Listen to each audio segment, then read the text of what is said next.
¿Qué tal, amigos? Les habla el Padre Rafael Chávez. Sean bienvenidos una vez más a su espacio de meditaciones. Hoy es domingo, Día del Señor, 19 de septiembre, 25º del tiempo ordinario. Señor Dios, que has hecho del amor a ti y a los hermanos la plenitud de todo lo mandado en tu santa ley, concédenos que cumpliendo tus mandamientos merezcamos llegar a la vida eterna.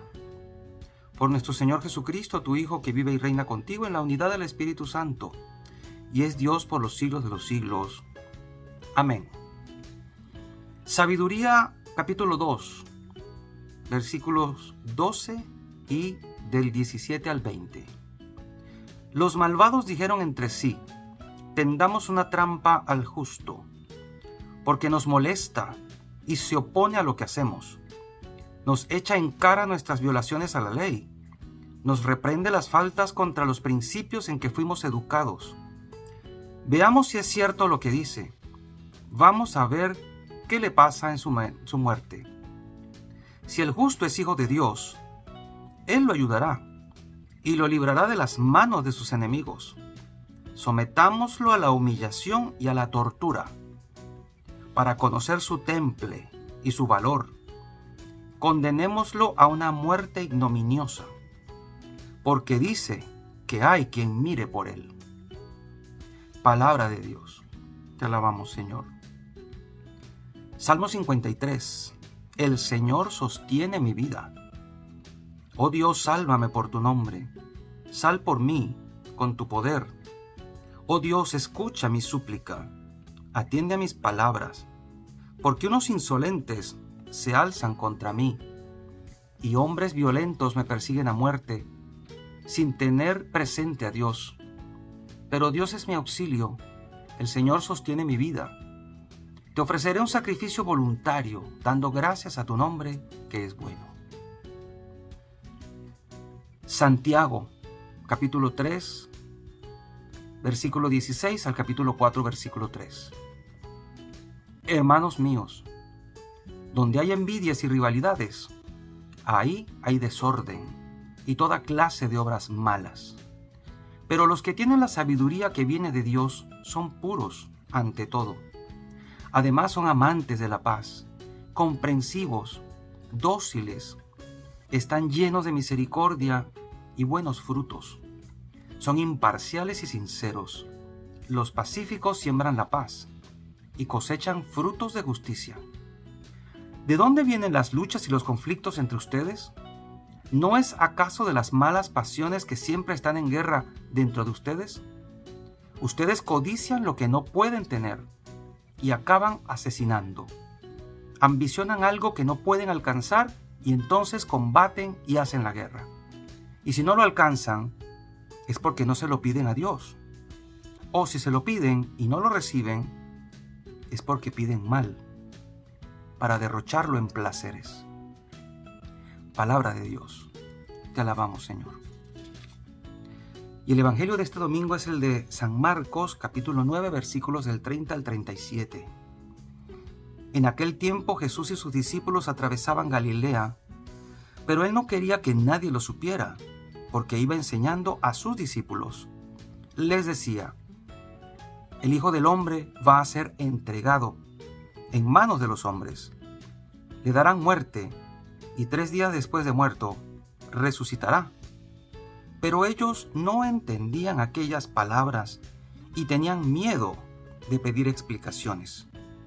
Llegaron a Cafarnaúm, y una vez en casa les preguntó: ¿de qué discutían por el camino? Pero ellos se quedaron callados, porque en el camino habían discutido sobre quién de ellos era el más importante. Entonces Jesús se sentó, llamó a los 12 y les dijo: si alguno quiere ser el primero, que sea el último de todos y el servidor de todos. Después, tomando a un niño, lo puso en medio de ellos, lo abrazó y les dijo: el que reciba en mi nombre a uno de estos niños, a mí me recibe. Y el que me reciba a mí, no me recibe a mí, sino a aquel que me ha enviado. Palabra del Señor, Gloria a ti, Señor Jesús. Estamos viendo cómo Jesús les anuncia algo trascendental, importantísimo a los discípulos. Y claramente dice el Evangelio que no quiere que nadie los interrumpa. Dice que atravesaban Galilea, pero él no quería que nadie lo supiera porque iba enseñando a sus discípulos. Era algo importante. No quería que nadie los molestara, por decirlo así. Así era la importancia de su información. Estaba hablando de su pasión, de su muerte y de su resurrección.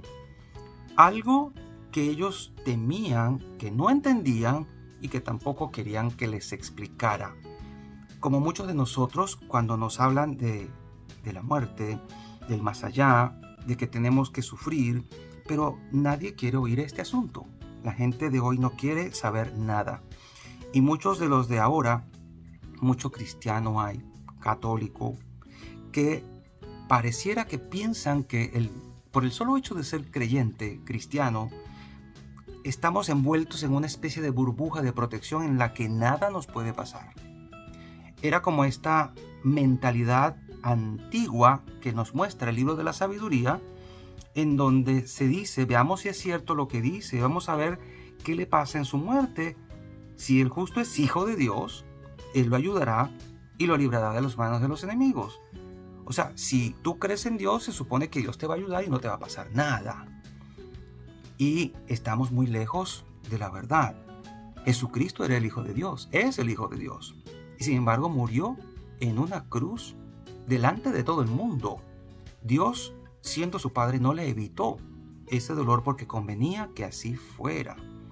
Pero muchos cristianos hay que piensa más o menos de esta manera. Somos cristianos, no me tiene por qué pasar nada. Entonces, cuando nos pasa algo, dice, y yo que oré tanto, y yo que recé tanto, y no se cumplió lo que yo quería. No se cumplió. De hecho, la carta a Santiago habla un poquito de esto, de que si no lo tienen es porque no lo saben pedir, o si no lo reciben es porque piden mal o lo van a usar en algo que no es. Muchos piensan así, tanto que recé y Dios no me hizo caso, y Dios no me cumplió. Y la gente piensa eso, ¿no? Si tú eres creyente, entonces no te tiene por qué pasar nada. Y déjeme decirle que hay mucho fanático que anda pensando esto, ¿no? Dios nos va a proteger, Dios nos va a curar. Y por eso voy a tocar un tema bien álgido. No me vacuno porque yo creo en Dios, ni uso mascarilla porque Dios es el que me va a proteger.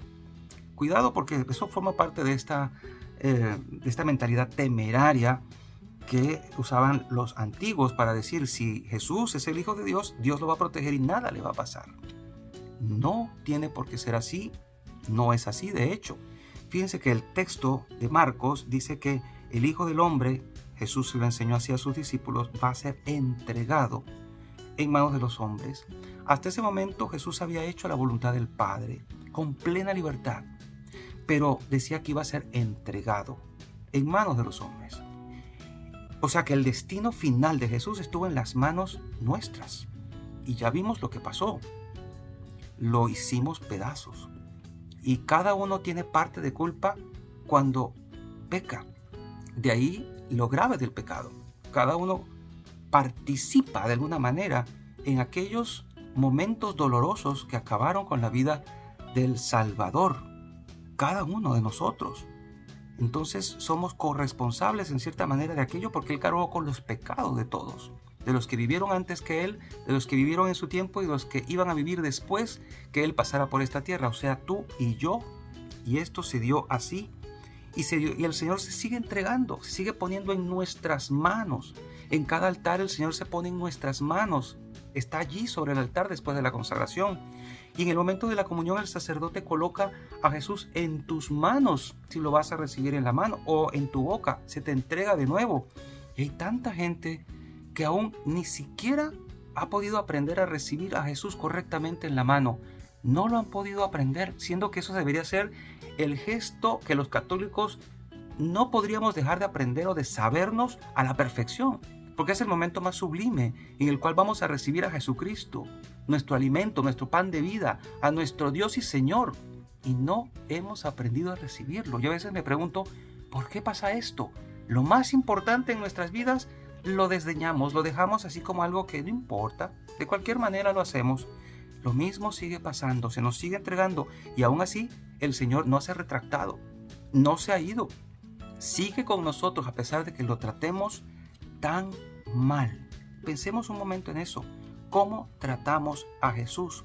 Mas sin embargo, después de que viene hablándoles de esto, se da cuenta que sus discípulos están distraídos en otro asunto.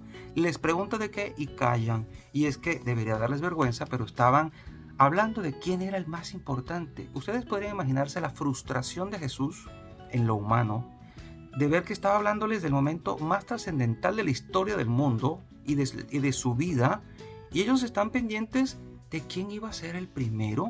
Debió ser realmente frustrante.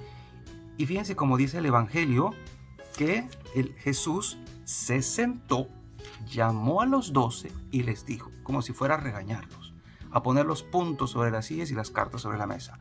Si alguno de ustedes quiere ser el primero, que sea el último de todos y el servidor de todos. Están hablando de quién va a ser el primero. Estaban cuchicheando, estaban allí murmurando.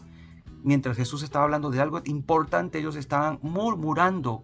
Ambición de poder. ¿Quién se iba a quedar después de que Jesús se fuera? Tal vez esas eran las cosas que venían murmurando entre ellos, pero no entendían y tenían miedo.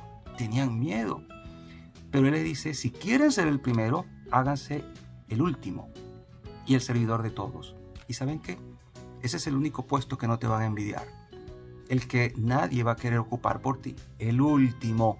Y ese es el que debemos nosotros ambicionar por amor a Dios. El último puesto. Ser el primero en el servicio. Ser el primero en decir cuente conmigo. Ser el primero en decir aquí está mi aporte económico.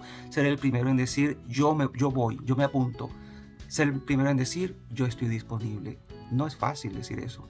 Pero eso es lo que el Señor te está diciendo aquí, si quieres ser el primero. Y pone luego a un niño como ejemplo para recibir a Jesús como un niño. Y yo pensaba, qué buena comparación, porque los niños no ambicionan, los niños no andan pensando en glorias, los niños solo están, ocupados en jugar, en pasarla bien entre sus amiguitos, y aunque peleen entre ellos, al ratito se les pasa. No guardan rencor, no almacenan esas envidias y esos deseos de venganza. El niño es niño. Cuánta falta nos hace ser un poquito como ellos en este mundo, nosotros, tú y yo como cristianos. Así que hoy la gran enseñanza creo que es esta. ¿Qué es lo que queremos en la vida? ¿Qué aspiramos? ¿Qué deseamos? No sea que Jesús nos esté hablando de cosas importantes y nosotros distraídos en cosas mundanas, sin importancia, trivialidades, cuando lo importante se nos está pasando por alto. Pero recordamos que Jesús le dijo a sus apóstoles cuál era el lugar que debíamos ocupar, si era que queremos realmente ser importantes para las cosas del reino de Dios. Y la bendición de Dios Todopoderoso, Padre, Hijo y Espíritu Santo, descienda sobre cada uno de ustedes y les acompañe siempre. Y seguiremos en contacto, si Dios lo permite, a través de este canal. Chao, chao. Feliz domingo.